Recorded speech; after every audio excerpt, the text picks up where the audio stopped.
Okay, so when you think of ancient Egypt, what pops into your head? Probably pyramids, right? Maybe pharaohs, the Nile River, all the big stuff.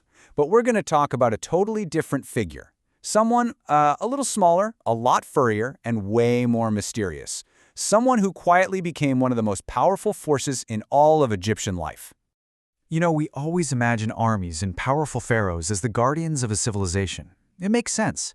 But what if Egypt's greatest protector wasn't a soldier at all? What if it was a hunter that weighed less than 10 pounds? Because believe it or not, that's pretty much exactly what happened. And look, this isn't just some story about a cute pet. No way.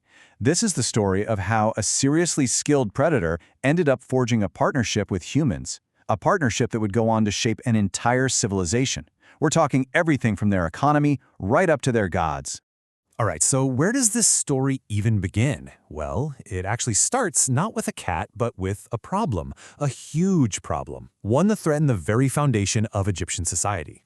So ancient Egypt was basically an agricultural powerhouse. I mean, its entire civilization was built on grain farmed in the Nile Valley, and they stored all this grain in these massive buildings called granaries. Think of them like the banks and grocery stores of their time, all rolled into one. But all that grain attracted a serious problem. We're talking hordes of rats and mice, threatening to just devour the food supply and, spread disease. Egypt needed a hero, and fast. And that hero? It didn't arrive because some pharaoh ordered it. Nope. It showed up almost by accident, which led to one of the most incredible and, unique partnerships in all of history. And what's so amazing is that the Egyptians basically set the stage for cats perfectly. Without even meaning to. Think about it. Their massive granaries were like an all-you-can-eat buffet for rodents. And all those rodents, they attracted wild cats, who are, let's be honest, nature's perfect pest control. The best part? Humans didn't have to go out and capture them. The cats came all on their own because the hunting was just too good to pass up. And right there, that's what makes cat domestication so incredibly different. This was never about humans taking charge and asserting control. Not at all. It was a deal that worked for both sides. Humans offered this amazing, prey-rich environment, and in return, the cats offered pest control. It was a genuine partnership right from the very beginning. Okay, so the cats are on the scene, they're doing their job, everything's great. But how did they make that leap? How do you go from being a useful hunter to a beloved member of the family? Well, to really get it, just look at this comparison. Think about livestock, like cattle or goats. We domesticated them to control them, for their meat, their milk, their labor. They were basically property. But cats, they were valued for their skill, for something they were already naturally amazing at. And that created a completely different kind of relationship, one built on mutual respect, not ownership. This quote right here just nails it. A cat wasn't just, decorative. It was a vital part of the household economy. Think about it. By protecting the food stored in a single home, one cat could literally be the difference between a family thriving or starving. It truly earned its keep. And we know this for a fact because the Egyptians left us proof all over their walls. If you look at their art, you see cats completely woven into family life. They're sitting under chairs during big feasts, they're shown with families. I mean, they had officially moved out of the granary and straight into the living room. But here's the thing. For the ancient Egyptians, being a cherished housemate wasn't the end of the line. Not even close.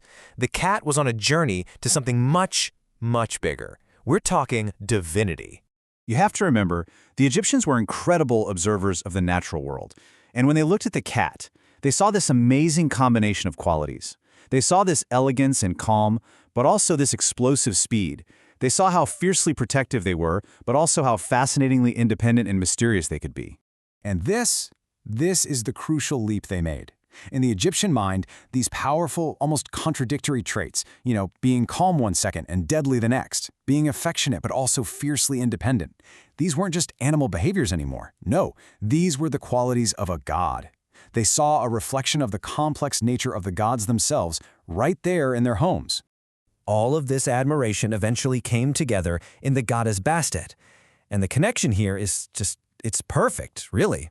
The small animal that physically protected your home became the living, breathing symbol of the goddess who spiritually protected it.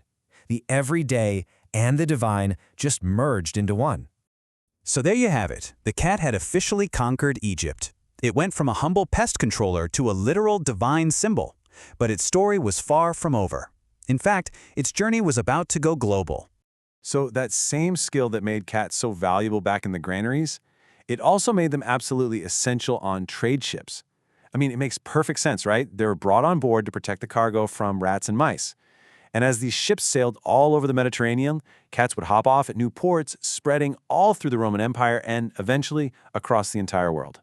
And you know what's incredible? Through all of this, for thousands of years, cats have never really lost that core wildness. It's like they've always kept one paw in the wild, you know? That exact same independence, that same air of mystery that absolutely fascinated the ancient Egyptians, well, it's the very same thing that fascinates us about them today. So the next time you see your cat just chilling on the sofa, purring away, take a second to remember its incredible story. Is it just a pet, or is it the descendant of a divine protector, a partner in a 4,000-year-old agreement that helped build one of the greatest civilizations the world has ever known?